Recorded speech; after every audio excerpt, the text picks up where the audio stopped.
Apakah kalian tahu apa itu forward chaining? Inti dari forward chaining adalah metode pencarian goals atau kesimpulan berdasarkan fakta-fakta yang telah ditentukan.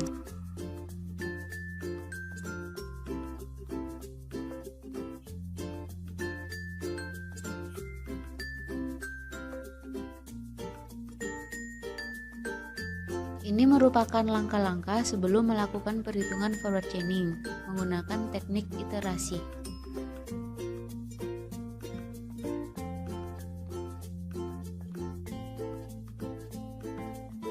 Mari kita mulai mencoba. Di sini kita menggunakan studi kasus tumbuhan dan berikut adalah beberapa rule yang telah ditentukan.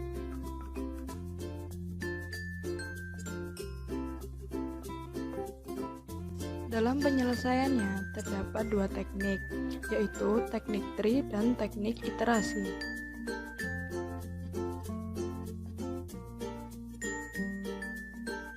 Rule yang pertama,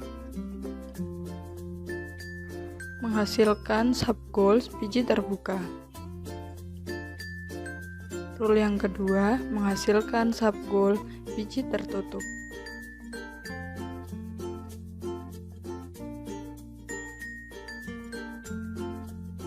Rule yang ketiga, menghasilkan sub-goal monokotil.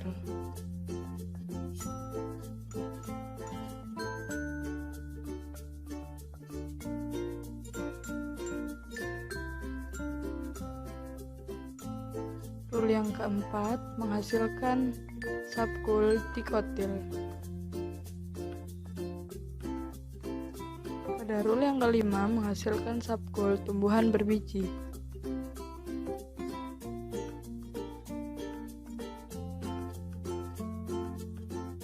Pada rule yang keenam, menghasilkan goal mangga. Dan pada rule yang ketujuh, menghasilkan goals padi.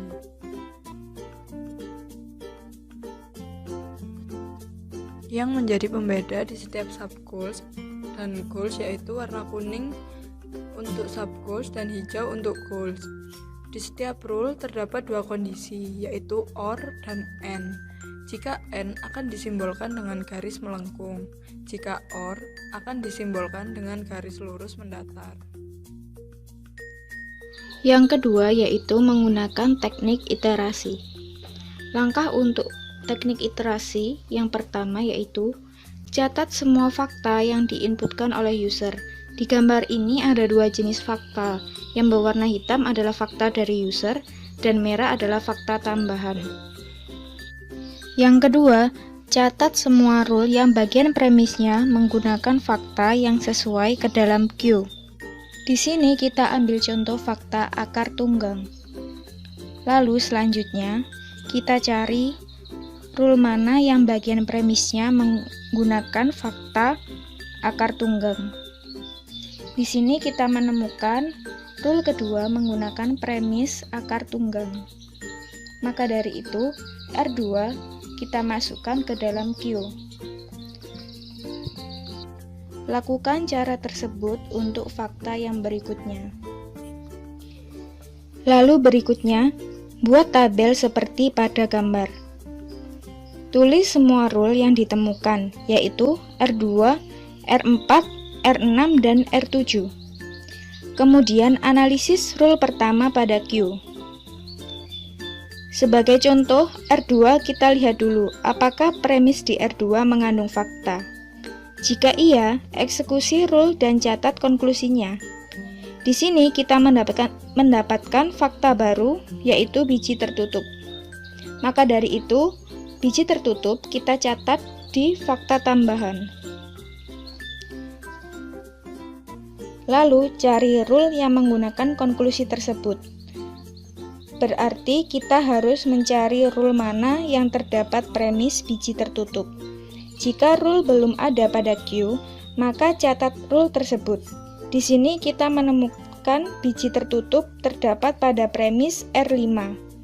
Maka R5 ditambahkan ke dalam queue dan Hapus rule awal dari Q. Di sini kita akan menghapus R2. Kemudian lanjut mengeksekusi rule yang keempat.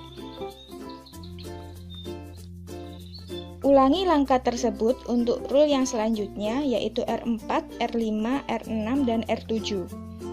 Sampai diperoleh konklusi akhir, yaitu mangga. Hasil akhir yang diperoleh dari metode forward chaining yaitu mangga.